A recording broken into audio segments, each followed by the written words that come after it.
అందరికీ నా హృదయపూర్వక నమస్కారాలు. కూటమి ప్రభుత్వం అధికారంలోకి వచ్చి దాదాపు 60 రోజులు కావస్తుంది. నేను పంచాయతీరాజ్ శాఖ, అటవీ శాఖ బాధ్యతలు స్వీకరించిన తర్వాత పంచాయతీ శాఖకు సంబంధించి చాలా రివ్యూలు చేశాం. రూరల్ వాటర్ సప్లై, రోడ్లకు సంబంధించి చాలా రిపోర్ట్స్లో తెలియజేస్తూనే వచ్చాను. ఏ స్థాయిలో నిధులు సరిగ్గా పంపిణీ జరగలేదు, వచ్చినా దాని దుర్వినియోగం జరిగినాయి. ఈ పరిస్థితుల్లో కూటమి ప్రభుత్వం చాలా చిత్తశుద్ధితోటి ఈ పంచాయతీరాజ్ వ్యవస్థని బలోపేతం చేయాలి అని చెప్పి చాలా బలమైన నిర్ణయం తీసుకున్నాం. దాంట్లో భాగంగానే 3 కీలకమైన నిర్ణయాలు తీసుకున్నాం.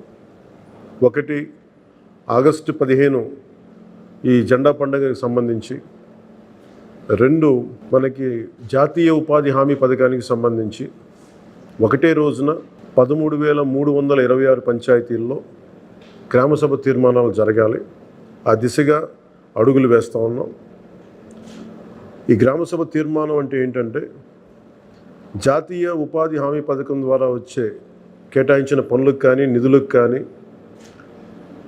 ఆ ప్రజాప్రతినిధులు, ఆ ఎమ్మెల్యేలు కానీ, గ్రామ సర్పంచులు కానీ, పంచాయతీ సర్పంచులు కానీ, ఆ పంచాయతీలో ఉన్న ప్రజలు కూడా అందరూ ఏకగ్రీవంగా అంటే ఏ పనులు జరగాలి, జాతీయ ఉపాధి హామీ పథకానికి సంబంధించిన ఆ పనులకి మన గ్రామాల్లో ఏ పనులు జరగాలి, ఏ పనులకి ఆ నిధులు కేటాయించాలి, ఈ దృష్టిలో గ్రామసభ తీర్మానం జరుగుతుంది. విడివిడిగా కాకుండా ఒకటే రోజున 13,326 పంచాయతీల్లో ఒకటే రోజున గ్రామసభ తీర్మానాలు జరగాలని కీలకంగా ఆదేశించడం అయినది. ఆ విధంగా ముందు ఒకటి చేస్తూ ఉన్నాం. రెండవది, జల్ జీవన్ మిషన్. అంటే ప్రతి ఇంటికి కుళాయి అనేది ప్రధానమంత్రి గారి ఆకాంక్ష, ఆశయం. ఏ ప్రభుత్వం కనీస మానవ హక్కు ఇది. అలాంటి జల్ జీవన్ మిషన్కి సంబంధించి గత 5 సంవత్సరాలుగా ఎక్కడ కూడా సంతృప్తికరంగా గత ప్రభుత్వం చేయలేదు. రాష్ట్రంలో గ్రామీణ తాగునీటి సరఫరా ఇది అసలు ఏ స్థాయిలో ఉంది? ఉదాహరణకి జల్ జీవన్ మిషన్ కింద ఒక దాదాపు 27,000 కోట్లు ఖర్చు చేయాల్సి వస్తే గత ప్రభుత్వం 4,000 కోట్లే ఖర్చు చేస్తుంది. ఆ 4,000 కోట్లు ఖర్చు కూడా పెట్టిన విధానం ఏ స్థాయిలో ఉంది? నిజంగా నీటి సరఫరా అవుతుందా? ఉదాహరణకి చాలామంది ఎమ్మెల్యేలు అందరూ కూడా నా దృష్టికి తీసుకొచ్చినా కూడా నాకు వాళ్ళు ఇచ్చే ఈ పిటిషన్స్ కానీ ఇవన్నీ కూడా ఏం తెలియజేస్తున్నాయంటే, పంచాయతీల్లో కానీ గ్రామాల్లో కానీ జేజే మిషన్ కింద పైప్ లైన్లు వేశారు, కానీ దానికి ఆ నీటి సరఫరా ఉండే ఇది లేదు, దానికి వాటర్ సోర్స్ లేకుండా పైప్ వేసి వెళ్ళిపోయారు. అంటే దీని వెనక ఏమనిపించిందో, నిజంగా ఏదైనా వీళ్ళు డబ్బులు చేసుకోవడానికి పైప్ లైన్లు వేసి వదిలేశారన్నది ఆలోచన వచ్చి దాని మీద ఏం ఆదేశించాం పంచాయతీరాజ్ శాఖ ఉన్నతాధికారులందరినీ ఏంటంటే, అసలు రాష్ట్రంలో గ్రామీణ తాగునీటి సరఫరా పరిస్థితి ఎలా ఉంది, ఎన్ని గ్రామాలకి పైప్ లైన్స్ బాగున్నాయి, నీటి సరఫరా స్థాయి ఎలా ఉంది, రోజుకి ఎన్ని లీటర్లు నీళ్ళు వస్తున్నాయి, అలాగే ప్రస్తుత పరిస్థితి తెలుసుకోవడానికి దాదాపు ఒక 12 అంశాల మీద మేము సర్వే చేయమని ఆదేశించాం. దీన్ని పల్స్ సర్వేగా మీ దృష్టికి తీసుకొస్తున్నాం. ఇది పల్స్ సర్వే చేపడుతున్నాం.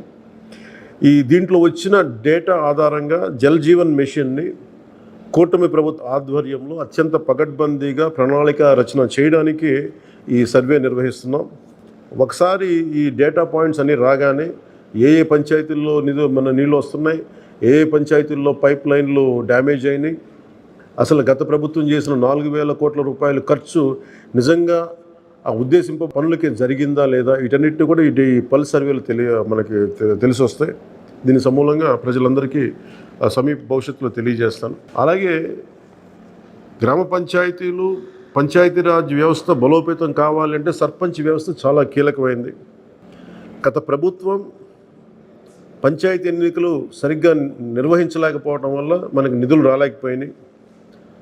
చాలాసార్లు మేము అధికారంలోకి రాకముందు పంచాయతీ మనకి సర్పంచ్లందరూ మా దృష్టికి తీసుకొచ్చింది ఏంటంటే, కనీసం మాకు బ్లీచింగ్ పౌడర్ కూడా మాకు కొనుక్కునే డబ్బులు లేవు మా దగ్గర. వాళ్ళ అకౌంట్లో పడ్డా కానీ డబ్బులు ఈ ప్రభుత్వం ఈ డిస్కౌంట్స్ అని చెప్పి డబ్బులు తీసేసుకున్నారు. సో పంచాయతీల నిర్వహణకి ఎన్నికలు జరిగినాయి, కానీ పంచాయతీల నిర్వహణకి సంబంధించి ఏ విధంగా వారికి సరైన ఆర్థిక పరిపుష్టి జరగలేదు నిధులు పడ్డాక. నిధుల దుర్వినియోగం జరిగింది, అది మీ అందరికీ తెలిసిందే. దానికి మరింత వివరంగా ఎప్పటికప్పుడు తెలియజేస్తాం. సో ముఖ్యంగా పంచాయతీరాజ్ వ్యవస్థని, సర్పంచ్ వ్యవస్థని బలోపేతం చేయాలన్నదే మా కూటమి ప్రభుత్వం తాలూకు ఆశయం, ఆకాంక్ష. దాంట్లో భాగంగా ఇప్పుడు దాకా గత 30 సంవత్సరాలుగా, గత 1990 నుంచి ఇప్పటిదాకా ఎప్పుడు మన 15 ఆగస్టు పండగ జరపడానికి ఇప్పటిదాకా నిధులు ఇప్పుడు సమకూర్చలేదు. చాలా నామకే వాస్తే నామమాత్రంగా ప్రతి పంచాయతీకి, చిన్న పెద్ద పంచాయతీలకి 100 రూపాయలు, చిన్న పంచాయతీలకి, పెద్ద పంచాయతీలు 250 రూపాయలు చొప్పున ఇచ్చేవాడు. ఒకవైపేమో గాంధీ గారి కలల కన్నా పల్లెలే పట్టుకొమ్మలు అంటూ ఉంటాం, గ్రామీణ స్వరాజ్యం అని మాట్లాడతాం. కానీ ఎన్నికల్లో నిలబడ్డ పంచాయతీ సర్పంచ్కి మటుకు జెండా పండుగ నిర్వహించాలంటే వాళ్ళకి ఇచ్చే డబ్బులు 100 రూపాయలు, 250 రూపాయలు. ఈ రివ్యూ మీటింగ్స్లో మాకు తేలింది ఏంటంటే 100 రూపాయలకి, 250 రూపాయలకి 13,326 పంచాయతీల్లో ఏం చేయగలరు? మేము ఒకటే ఆదేశించాను, రాగానే చాలా ఘనంగా జరుపుకోవాలి.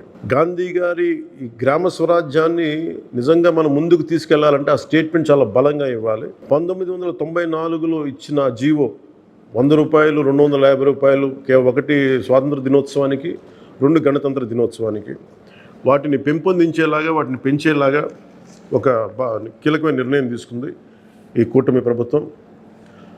ప్రతి ఒక్క పంచాయతీలో సర్పంచులు తలెత్తుకొని సగౌరవంగా జెండా వందనం చేసేలాగా రాష్ట్రంలోని ఎన్డీఏ ప్రభుత్వం నిర్ణయం తీసుకుంది. ఆగస్టు 15న స్వాతంత్ర దినోత్సవ వేడుకల నిర్వహణకు నిధులు కొరత లేకుండా చేశాం. చిన్న పంచాయతీలకి 10,000 రూపాయలు, మేజర్ పంచాయతీలకి 25,000 రూపాయల చొప్పున నిధులు సమకూరుస్తున్నాం. దానికోసమని జీవోను కూడా రిలీజ్ చేశాం. దీనిని పంచాయతీ సర్పంచులు దీన్ని పూర్తిగా సద్వినియోగం చేసుకోమని నేను విన్నవించుకుంటా ఉన్నాను. ఇప్పటి వరకు పంచాయతీలకి ఇంత పెద్ద స్థాయిలో ఆగస్టు 15, జనవరి 26 వేడుకలకు నిధులు ఇచ్చింది లేదు. 34 సంవత్సరాలుగా 1990 నుంచి ఈ మొత్తం ఇప్పటిదాకా పెంచలేదు. 34 సంవత్సరాలుగా ఈ పండగలకి, జెండా వందనం పండగ కానీ, గణతంత్ర దినోత్సవానికి కానీ 100 రూపాయలు, 200 రూపాయలు చొప్పున ఇచ్చేవాళ్ళు. ఈ మొత్తాన్ని గణనీయంగా పెంచాలని చెప్పి కూటమి ప్రభుత్వం నిర్ణయం తీసుకొని జీవో జారీ చేసింది. 13,326 పంచాయతీల్లో ఘనంగా, గౌరవంగా స్వాతంత్ర దినోత్సవ వేడుకలు సాగాలన్నదే మా కూటమి ప్రభుత్వం ఉద్దేశం. ఇప్పటి వరకు సర్పంచులు అతి స్వల్ప మొత్తాలతో వేడుకలను ఘనంగా చేయలేకపోయేవాళ్ళు. ఈ విషయం నా దృష్టికి వచ్చింది రివ్యూస్లో. దీనిపైన ఉన్నతాధికారులతో మాట్లాడి ఏ దశలోనూ ప్రజలు ఎన్నుకున్న సర్పంచుల ఆత్మగౌరవం తగ్గకుండా దేశంలో పవిత్రమైన 15 ఆగస్టు గణతంత్ర వేడుకలు గర్వంగా చేసుకునేలాగా, సగర్వంగా చేసుకునేలా చర్యలు తీసుకొని చాలా స్పష్టంగా ఆదేశాలు ఇచ్చాను. ఆ దిశగానే నిర్ణయం చేశాం. 5,000 లోపు ఉన్న జనాభా ఉన్న గ్రామాలకి 10,000 రూపాయలు, 5,000 పైబడ్డ జనాభా ఉన్న గ్రామాలకి 25,000 రూపాయల చొప్పున నిధులు అందిస్తాం. గాంధీ మహాత్ములు కలలుగన్న గ్రామ స్వరాజ్యం సిద్ధించాలన్నదే మా కూటమి ప్రభుత్వం తాలూకు తపన, ఆకాంక్ష. అందులో భాగంగానే పంచాయతీలకి తీర్చిదిద్దే ప్రక్రియకు శ్రీకారం చుట్టాం. ఈ ఆగస్టు 15 నుంచి పారిశుద్ధ నిర్వహణ, రక్షిత తాగునీటి సరఫరా, మౌలిక వసతులతో కల్పనతో గ్రామాలు సర్వతోముఖాభివృద్ధి దిశగా అడుగులు వేస్తున్నాం. గౌరవ సర్పంచులందరికీ నా విజ్ఞాపన, ప్రభుత్వం నుంచి విన్నపం, ఆగస్టు 15 నాటి వేడుకల్లో అందరి భాగస్వామ్యం ఉండాలి. పంచాయతీ పరిధిలోని పాఠశాలల్లో వ్యాసరచన, క్విజ్, డిబేట్ పోటీలు, క్రీడా పోటీలు నిర్వహించాలని కోరుకుంటా ఉన్నాం. ఉపాధ్యాయులు భాగస్వామ్యంతో వీటిని నిర్వహించాలని కూడా ఆదేశాలు ఇచ్చాం. గ్రామంలో స్వాతంత్ర సమరయోధులు, రక్షణ రంగంలో పనిచేసిన వారు, ముఖ్యంగా పారిశుద్ధ్య కార్మికులకు సత్కారాలు చేయాలి.